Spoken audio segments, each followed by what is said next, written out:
Morning. It is Luke chapter 12 we're on today. Can't hide behind a religious mask. By this time, the crowd, unwieldy and stepping on each other's toes, numbered into the thousands. But Jesus' primary concern was his disciples. He said to them, "Watch yourselves carefully so you don't get contaminated with Pharisee yeast, Pharisee phoniness. You can't keep your true self hidden forever. Before long, you'll be exposed. You can't hide behind a religious mask forever. Sooner or later, the mask will slip, and your true face will be known.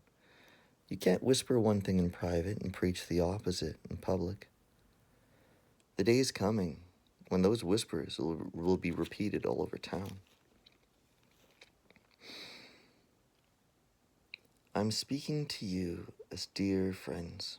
Don't be bluffed into silence or insecurity by the threats of religious bullies. True, they can kill you. But then what can they do?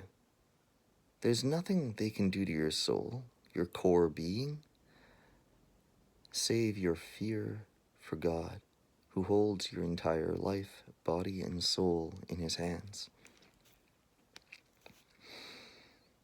What's the price of 2 or 3 pet canaries? Some loose change, right? But God never overlooks a single one, and he pays even greater attention to you, down to the last detail, even numbering the hairs on your head. So don't be intimidated by all this bully talk. You're worth more than 1,000,000 canaries. Stand up for me among the people you meet, and the Son of Man will stand up for you before all God's angels. But if you pretend you don't know me, do you think I'll defend you before God's angels? If you badmouth the Son of Man out of misunderstanding or ignorance, that can be overlooked. But if you're knowingly attacking God himself, taking aim at the Holy Spirit, that won't be overlooked. When they drag you into their meeting places, or into police courts and before judges, don't worry about defending yourselves, what you'll say or how you'll say it. The right words will be there. The Holy Spirit will give you the right words when the time comes. The story of the greedy farmer. Someone out of the crowd said, "Teacher, order my brother to give me a fair share of the family inheritance." Jesus replied, "Mister, what makes you think it's any of my business to be a judge or mediator for you?" Speaking to the people, he went on, "Take care. Protect yourself against the least bit of greed. Life is not defined by what you have, even when you have a lot." Then he told them this story. The farm of a certain rich man produced a terrific crop. He talked to himself, "What can I do? My barn isn't big enough for this harvest." Then he said, "Here's what I'll do. I'll tear down my barns and build bigger ones.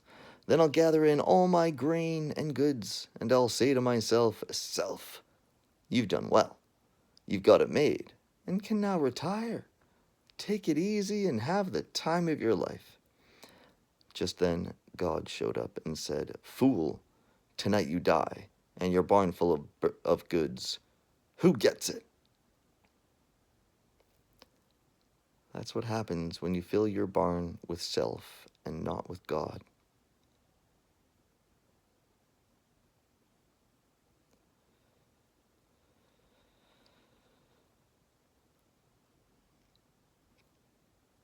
Steep yourself in God reality.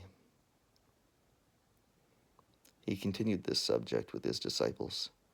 Don't fuss about what's on the table at mealtimes, or if the clothes in your closet are in fashion. There is far more to your inner life than the food you put on in your stomach. more to your outer appearance than the clothes you hang on your body. Hey, look at the ravens, free and unfettered, not tied down to a job description, carefree in the care of God. And you count far more. Has anyone by fussing over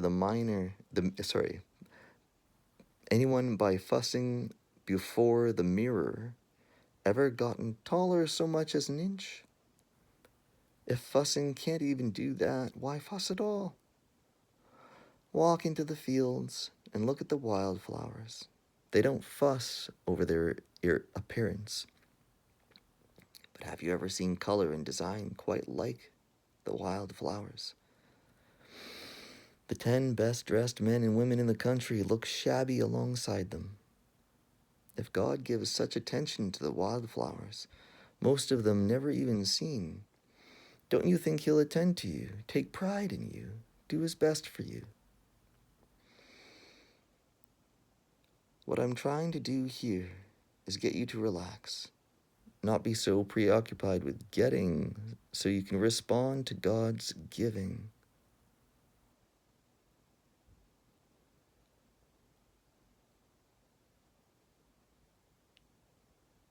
What I'm trying to do here is get you to relax, not be so preoccupied with getting so you can respond to God's giving. People who don't know God and the way he works fuss over these things. Don't you know? But you know both God and how he works. Steep yourself in God reality.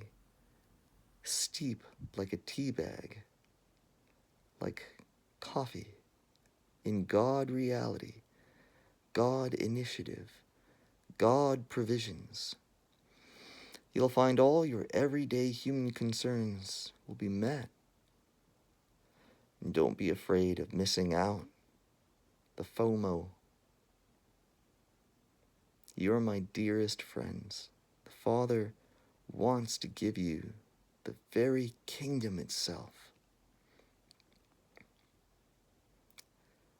So be generous. Give to the poor. Get yourselves a bank that can't go bankrupt. A bank in heaven is far from bank robbers, safe from embezzlers. A bank you can bank on. It's obvious, isn't it? The place where your treasure is, the place you will most want to be and end up being. When the master shows up. Keep your shirts on, keep the lights on. Be like house servants waiting for their master to come back from his honeymoon, awake and ready to open the door when he arrives and knocks. Lucky the servants whom the master finds on watch. He'll put on an apron, sit them at the table, and serve them a meal, sharing his wedding feast with them. It doesn't matter what time of the night he arrives. They're awake and so blessed. And you know that if the house owner had known what night the burglar was coming, he wouldn't have stayed out late and left the place unlocked. So don't you be slovenly and careless. Just when you don't expect him, the Son of Man will show up. Peter said, Master, are you telling this story just for us, or is it for everybody? And the master said, Let me ask you, who is the dependable manager, full of common sense, that the master puts in charge of his staff to feed them well and on time? He is a blessed man if, when the master shows up, he's doing his job. But if he says to himself, the master is certainly taking his time, and begins maltreating the servants and maids, throws parties for his friends, and gets drunk, the master will walk in when he least expects it, give him the thrashing of his life, and put him back in the kitchen peeling potatoes. The servant who knows what his master wants and ignores it, or insolently does whatever he pleases, will be thoroughly thrashed. But if he does a poor job through ignorance, he'll get off with a slap on the hand. Great gifts mean great responsibilities. Greater gifts, greater responsibilities. Potentiality. Potentiality, like the wealthiest nation in the history of the world. Greater gifts, greater responsibilities.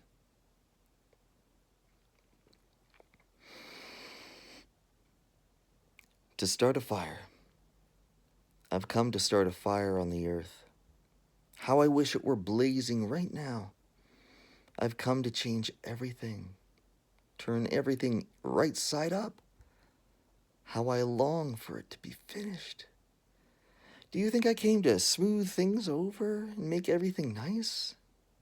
Not so. I've come to disrupt and confront. From now on, when you find 5 in a house, it will be 3 against 2, and 2 against 3, father against son, and son against father, mother against daughter, and daughter against mother, mother-in-law against bride, and bride against mother-in-law. Then he turned to the crowd. When you see clouds coming in from the west, you say, "Storm's coming," and you're right. When the wind comes out of the south, you say, "This'll be a hot one," and you're right. Frauds. You know how to tell a change in the weather, so don't tell me you can't tell a change in the season, the God season we're in right now. You don't have to be a genius to understand these things. Just use your common sense, the kind you'd use if, while taken to court, you decided to settle up with your accuser on the way, out of court, knowing that if the case went to the judge, you'd probably go to jail and pay every last penny of the fine. That's the kind of settling out of court decision I'm asking you to make.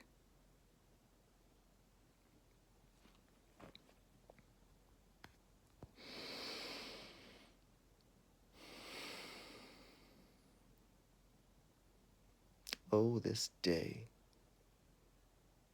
the season we're in.